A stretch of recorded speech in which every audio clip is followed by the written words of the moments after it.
Get ready for the dictation. Dictation will start in 5 seconds. Start. Sir, this is a very small amendment of the Cinematograph Act of 1928 as amended in 1930. The reason for this amendment is that today film censorship, which is a state subject, permits the passing or banning films without taking into consideration whether a particular film is good enough for universal exhibition or fit only for adults or fit for children only.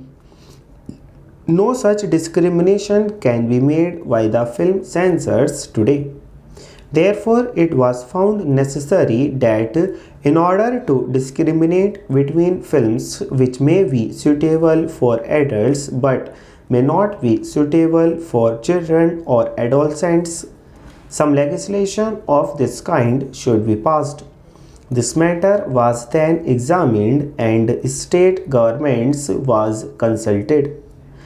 The state governments thought that this provision was necessary, but that if they were to pass this kind of legislation, there would be different provisions in different states and certain anomalies would arise. Honorable members know that film censorship, though a state subject, is sought to be made a union subject, and at the last meeting of the Constituent Assembly, an amendment was moved to the Government of India Act by which this Parliament is now authorized to pass legislation of this kind, but that may come later. Even before that, as it is in order that some discrimination may be made between films which are suitable for adults and not suitable for children and adolescents, this amendment is considered necessary, and in order that it may be uniform in all the states, this bill has been moved in this Parliament. It is needless for me to emphasize the necessity for such a bill.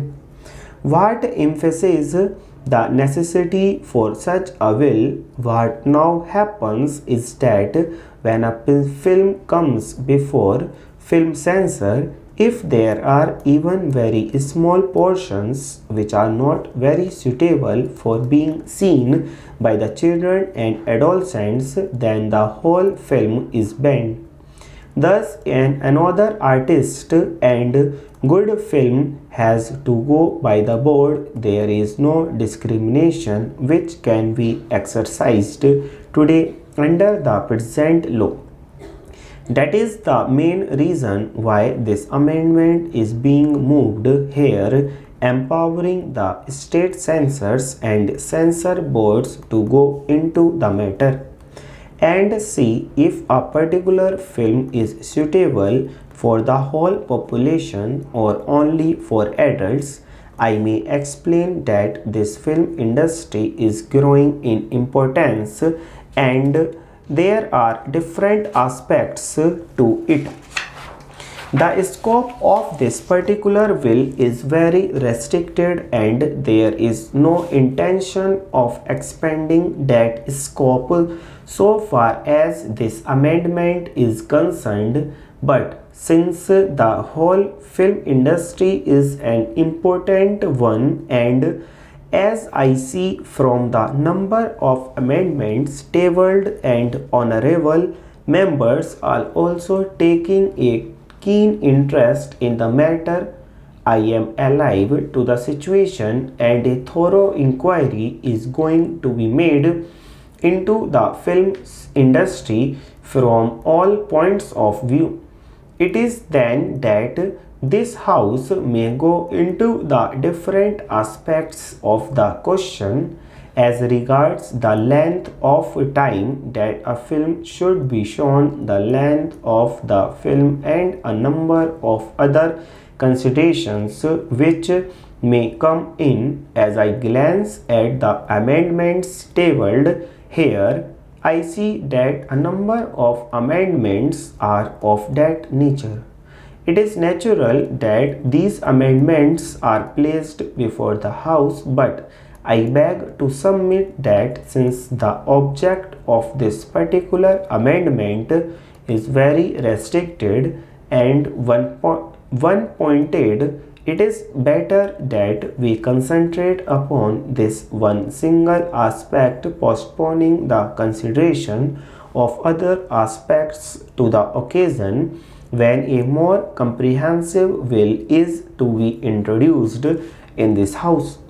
We shall have ample opportunity at that time to go into the whole matter when the inquiry committee makes its own recommendations on different aspects and a suitable will is framed in terms of those recommendations.